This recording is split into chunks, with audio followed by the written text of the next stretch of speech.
स्वागत है दोस्तों आपका ताज़ा तरीन खबरों के इस धमाकेदार बुलेटिन में, जहां हम लेकर आए हैं आपके लिए देश और दुनिया की सबसे बड़ी और जरूरी खबरें। तो चलिए बिना किसी देरी के सीधे चलते हैं उन खबरों की ओर। वहीं आपको बता दें दोस्तों कि eligible house hold and Antyodaya scheme के राशन कार्ड धारकों की यदि ई-केवाईसी नहीं कराई गई तो उनका नाम वेबसाइट से हटा दिया जाएगा। अब तक केवल 54.49% कार्ड होल्डर्स ने ही ई-केवाईसी कराई है, इसीलिए सभी कार्ड होल्डर से अपील की जाती है कि वे जल्द से जल्द ये प्रक्रिया पूरी करें।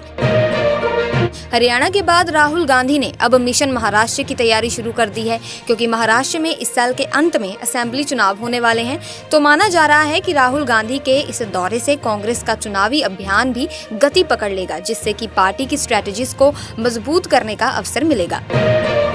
इसी के साथ दोस्तों सरकार के उपायों और प्रयासों के तहत आम आदमी का जो जीवन है उसके स्तर में तेजी से सुधार होने की उम्मीद है। वित्त मंत्री निर्मला सीतारमण ने कहा कि अगले 5 वर्षों में भारतीयों की पर कैपिटा इनकम $2000 बढ़कर $2730 तक पहुंच जाएगी। आप यहां पर टेबल पर देख सकते हैं कि इंटरनेशनल मॉनेटरी फंड के अनुसार बताया गया है कि इसमें केवल 5 वर्ष लगेंगे। वित्त मंत्री ने कौटिल्य इकोनॉमिक कॉन्फ्रेंस में कहा है कि भारत ग्लोबल चैलेंजेस के बावजूद अपनी 1.4 अरब आबादी के लिए पर कैपिटा इनकम को दोगुना करने का प्रयास करेगा।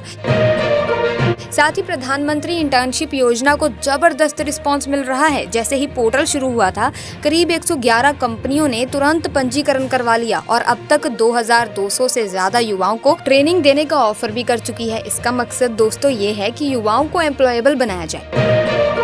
वहीं अगली खबर की तरफ बढ़ते हैं तो देखिए दोस्तों, उत्तराखंड के पौड़ी में इन दिनों एक कॉमेट काफी चर्चा में है। एक्सपर्ट्स का कहना है कि ये कॉमेट C2023A3, जिसे कि तसुनशियान एटलस भी कहते हैं, एस्ट्रोनॉमी में इस साल की सबसे बड़ी घटनाओं में से एक है। ये कॉमेट अपने शानदार नजारे से सबका ध्यान खींच रहा है। कानपुर देहात में एक बड़ा प्लान चल रहा है दोस्तों। अकबरपुर तहसील के कुंभी में 50 एकड़ जमीन पर एक इंडस्ट्रियल एरिया बनाने वाले हैं। वहां लगभग 150 फैक्ट्रीज खोली जाएंगी, जिससे करीब 5000 लोगों को जॉब्स मिल सकेंगी। ये बहुत ही अच्छी बात है ना। इससे रूरल इलाकों में नए रोजगार के मौके भी मिलेंगे। वहीं अगली खबर, इजरायली हमले की वजह से दोस्तों लेबनान के 3 हॉस्पिटल्स को काफी नुकसान हुआ है। अब वहां पेशेंट्स का इलाज नहीं हो पा रहा। लेबनान के प्राइम मिनिस्टर ने इंटरनेशनल कम्युनिटी से अपील की है कि रेस्क्यू वर्कर्स को हमले वाली जगहों पर जाने दिया जाए, ताकि वो घायलों की मदद कर सके। सच में दोस्तों ये बहुत ही गंभीर मामला है। छत्तीसगढ़ के नक्सल प्रभावित नारायणपुर और दंतेवाड़ा में सुरक्षा बलों और नक्सलियों के बीच एक मुठभेड़ हुई थी। उसमें से अब तक 21 नक्सलियों के शव तो मिल चुके हैं। साथ ही वहां से काफी सारे ऑटोमेटिक वेपन्स भी बरामद हुए हैं। अभी भी सर्च ऑपरेशन फिलहाल जारी है।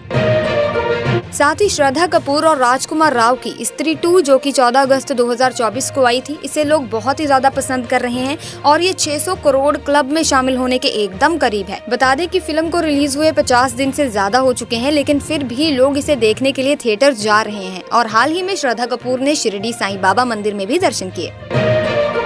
इसी के साथ बता दें कि दिल्ली में 5600 करोड़ की कोकीन मामले में एक और गिरफ्तारी हुई है। स्पेशल सेल ने अमृतसर एयरपोर्ट से जितेंद्र पाल सिंह जस्सी को पकड़ा, जो यूके भागने की कोशिश कर रहा था।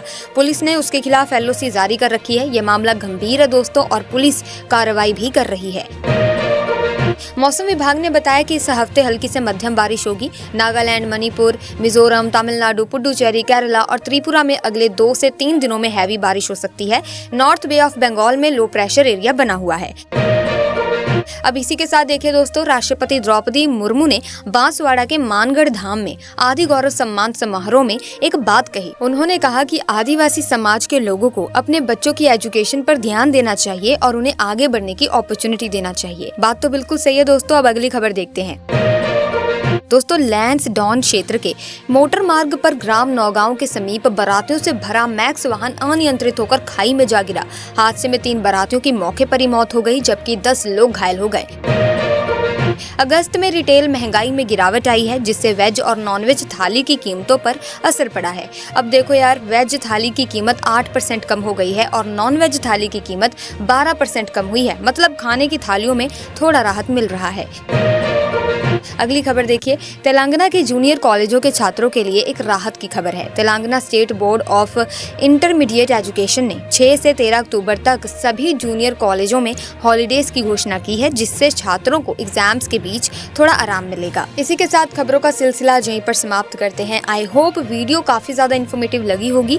अगर हाँ तो आप इस वीडियो को लाइक करें, शेयर करें और हर रोज इसी तरह की खबरें देखने के लिए, नई नई अपडेट्स पाने के लिए चैनल को सब्सक्राइब कर लीजिए, बेल आइकन को प्रेस कर दीजिए ताकि नए वीडियोस की अपडेट आपको मिलती रहे। जल्दी मुलाकात होगी आपसे एक नई वीडियो में, तब तक के लिए धन्यवाद।